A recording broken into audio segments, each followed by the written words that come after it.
जी नमस्कार। पंजाब केसरी टीवी में एक बार फिर से आपका बहुत बहुत स्वागत। मैं ऊना से अपने सहयोगी कैमरा पर्सन विनोद कुमार के साथ सुरेंद्र शर्मा।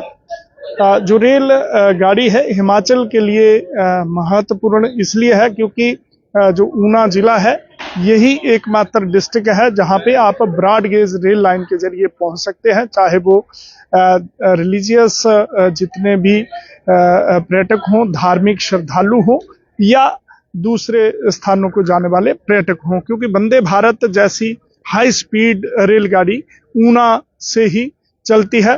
तो चूंकि यहाँ पे 8 रेलगाड़ियां अप एंड डाउन होती हैं, तो सबसे महत्वपूर्ण यह है कि जो यात्रीगण हैं, जो भी पैसेंजर्स हैं, उनके लिए यह महत्वपूर्ण है जानना कि आखिर इनकी समय सारणी क्या है और कौन सी ट्रेनें रद्द हुई हैं और कौन सी ट्रेनें जो है वो अपने शेड्यूल समय पर टाइम पर चल रही है। तो सबसे बड़ी बात यह है कि आप देखेंगे यहाँ पे अभी कुछ ही देर में 1 बजे वंदे भारत जो ट्रेन है वो आने वाली है। हालांकि आपको बता दें कि फॉग के चलते खराब मौसम की वजह से जो ऊना में जो भी रेलगाड़ियां हैं, चाहे वो साबरमती दौलतपुर चौक एक्सप्रेस रेलगाड़ी हो या वंदे भारत अंब अंदौरा से दिल्ली के बीच में चलने वाली या हिमाचल एक्सप्रेस, तो सभी जो रेलगाड़ियां हैं वो दिल्ली से लेट आ रही हैं। 1 से 1.5 घंटे की देरी से ये रेलगाड़ियां ऊना पहुंच रही हैं और जब यहां से लेट आएंगी तो निश्चित रूप से जो उनका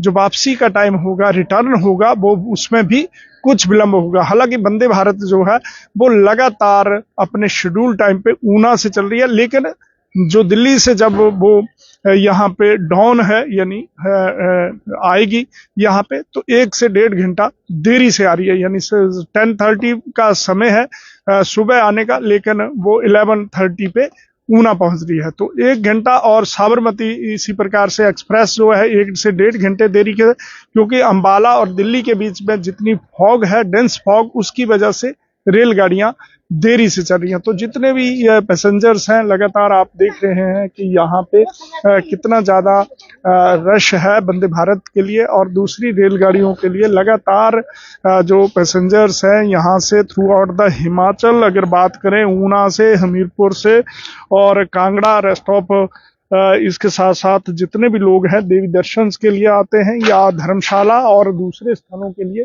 तो लगातार यही एक ट्रैक है, ऊना है, अंब अंदौरा दौलतपुर चौक जो मेन स्टेशन है जहां पे रेलगाड़ियां रुकती हैं। हालांकि वंदे भारत की बात करें तो ये केवल अंब अंदौरा से चलती है, दौलतपुर चौक नहीं, लेकिन बाकी सभी गाड़ियां, चाहे वो जन शताब्दी हो, हिमाचल एक्सप्रेस हो, साबरमती एक्सप्रेस जो कि जयपुर से होती हुई दौलतपुर चौक से जयपुर होती हुई साबरमती गुजरात पहुंचती है, तो वो सभी की तमाम रेलगाड़ियां जो है वो दौलतपुर चौक से चलती है। एक वंदे भारत है जो हाई स्पीड ट्रेन है, वो अंब अंदौरा से दिल्ली के बीच में चलती है। ऊना में उसका 5 मिनट का स्टे है और इसी वजह से जितने भी पैसेंजर्स हैं मैक्सिमम अंब अंदौरा से उसमें ट्रैवल करते हैं। और ऊना में आप रश देखिएगा, भीड़ देखिएगा, कितने जो यात्री हैं यहाँ पे पहुंचे हैं। तो बड़ी बात यह है कि 1 से 1.5 घंटा देरी से रेलगाड़ियां चल रही है। ऊना का ये महत्वपूर्ण रेलवे स्टेशन है। वर्ष 1991 में ये यहाँ पे इसकी शुरुआत हुई थी। ये विधिवत जो स्टेशन है यह रीओपन हुआ था और उसके बाद कोरोना के समय में जरूर यहाँ पे रेल की आवाजाही बंद हुई थी। 1-1.5 साल जो ये प्रभावित रहा, लेकिन तब से वर्ष 1991 से लेकर लगातार ये चल रहा है। ऊना रेलवे स्टेशन की बात करें तो ये कि ही यहाँ पे प्लेटफार्म नंबर 1 ही काम कर रहा है, जबकि दूसरा प्लेटफार्म बन तो चुका है, सुस्त रफ्तार है। और इस वजह से जब दूसरी ट्रेन आती है तो हम कई बार जिक्र कर चुके हैं कि बीच में उस ट्रैक पे वो गाड़ी खड़ी हो जाती है और ऑल पैसेंजर्स जितने भी दूसरी रेलगाड़ी में चढ़ना उतरते हैं या उस पे सवार होते हैं तो उन्हें ये प्लेटफार्म से नीचे उतरना पड़ता है और ट्रैक पार करते हुए दूसरे जो ट्रैक है वहां तक पहुंचना पड़ता है। तो कल ही रेलवे अधिकारियों से बात हुई थी कि जिस प्रकार से ये फुट ओवर ब्रिज बनना शुरू हुआ है, काफी इसकी धीमी रफ्तार है, अब स्टेयर्स बननी बाकी है और उसके बाद एक लूप लाइन, जो जिस प्रकार ये एक प्लेटफार्म को मिलने वाली पटरी है जिसे लूप लाइन कहा जाता है, ऐसे लूप लाइन अभी बिछनी है। तो अधिकारियों ने कहा कि इसका ट्रैक जितने भी ये पोल हैं ये आ चुके हैं और अब 2-3 महीने के भीतर दूसरा प्लेटफॉर्म बनना भी शुरू हो जाएगा। कैंटीन की बात थी, कैंटीन जो है वो खुल चुकी है यहाँ पे।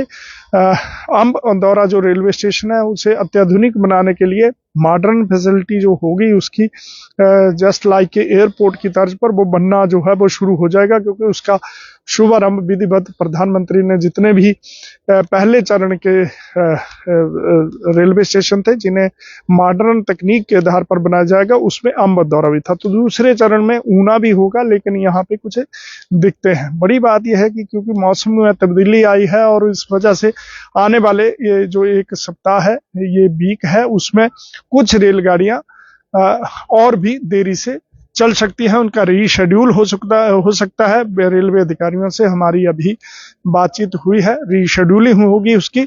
और जो साबरमती गुजरात से आने वाली रेलगाड़ी है उसे बीच में रद्द भी किया गया था, कैंसिल भी किया था, उसे रीस्टोर फिर से कर दिया गया है। और जिस तरीके से डेंस फॉग जो है यदि जारी रहती है तो निश्चित रूप से कुछ रेलगाड़ियां यहाँ पे प्रभावित भी हो सकती हैं। हालांकि तो जी, तो ये ऊना का रेलवे स्टेशन जहाँ पे वंदे भारत में जाने के लिए जो यात्री हैं पहुंचे हैं। सर कहाँ जा रहे हैं आप? दिल्ली। जी, दिल्ली जाएंगे। तो किसमें शताब्दी वंदे भारत।